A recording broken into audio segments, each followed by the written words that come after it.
News out of Chrysler has been very quiet over the last year as the company went into serious restructuring, including bankruptcy protection, government bailout, and a partnership with Fiat. Well, we finally have a new vehicle to report on and one that gives us a clear understanding of the direction that the company is headed.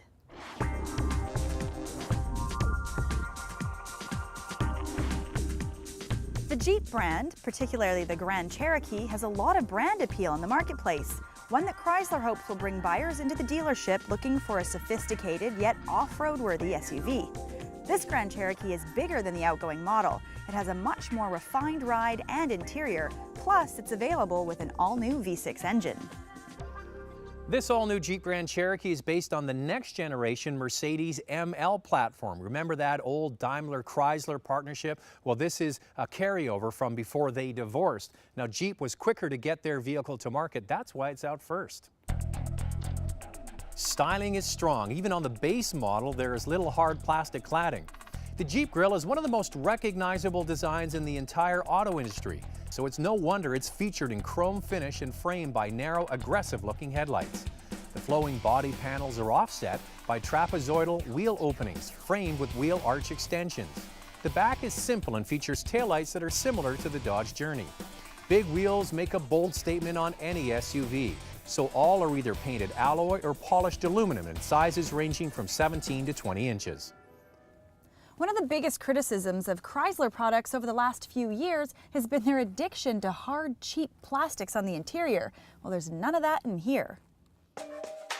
The dash, armrests, and door handles feature soft-touch materials. The center console is nicely integrated with large and easy-to-use switches and dials. On the higher trim levels, there is a nice complement of textures and colors to really make the interior pop, including stitched dash and armrest panels. Key standard features include push-button start, auxiliary input, 8-way power driver seat, dual-zone air conditioning, and tilt and telescopic steering wheel. Options include heated front and rear seats, backup camera, park assist, power liftgate, ventilated front seats, navigation, and panoramic sunroof. The back seat of this new Grand Cherokee is so much better than the old model. The old one was torture to sit in, so they added 10 centimeters of additional legroom. It's very comfortable back here. The back cargo area has 20% more cargo capacity than the outgoing model. It's a 5-seater SUV. It's not a 7-seater, but Dodge is going to be using an extended version of this platform for the new Durango, and that will be a full-size crossover.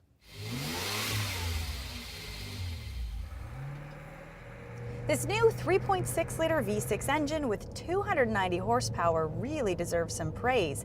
It pulls easily at slow speeds, and it's got power all the way to the red line.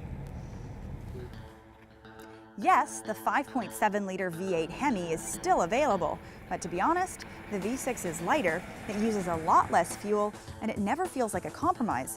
In fact, this new V6 offers better fuel consumption than the old diesel engine, which has been dropped.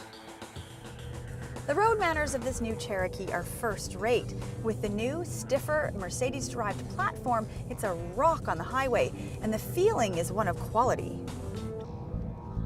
All Grand Cherokees in Canada come standard with Jeep's QuadraTrack 1 4x4 system or the optional QuadraTrack 2 and QuadraDrive 2. In addition, there's Select Terrain, which allows the driver to choose settings for snow, mud, sand, rock, and sport.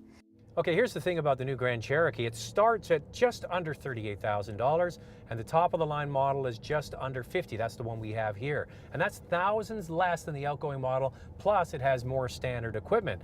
This vehicle obviously has great off-road capabilities. It comes available with an airlift suspension, so what you get is the best of on-road character and off-road capability. I also had a chance to drive the Grand Cherokee off-road over some very slippery mountain conditions when this vehicle was launched a few months ago. With regular tires, the Grand Cherokee was amazing both up and downhill.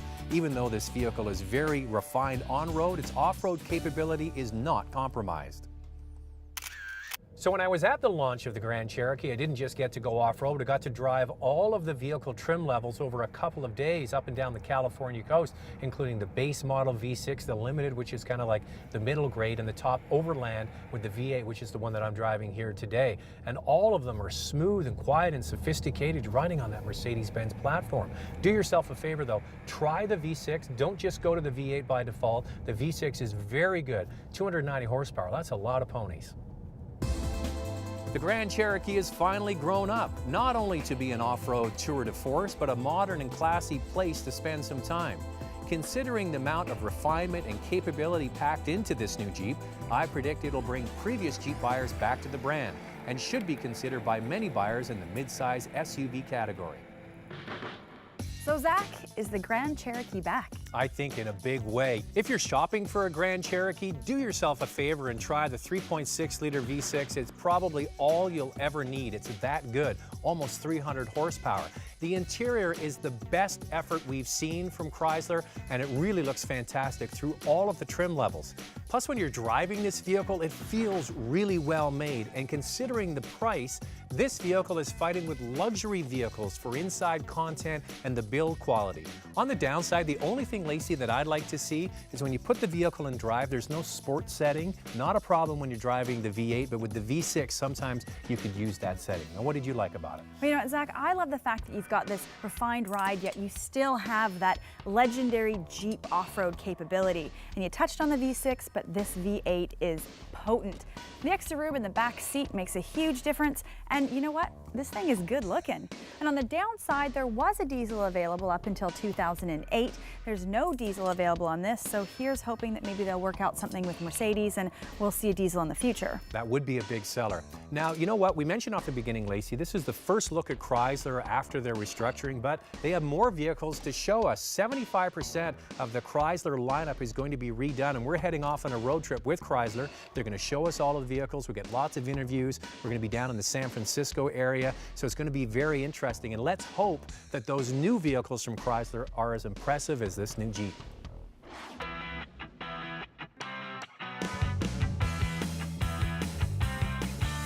Can't get enough of automotive news and updates? Then visit our website for web-only features. We're at drivingtelevision.com. After the break, provinces are implementing tough new cell phone bans. We'll show you the best ways to connect hands-free. The 5th Generation 5 Series is here. Is it still top dog, or has BMW messed with a good thing? And most of us don't think of finding a good body shop until after an accident, but we'll walk you through the steps now.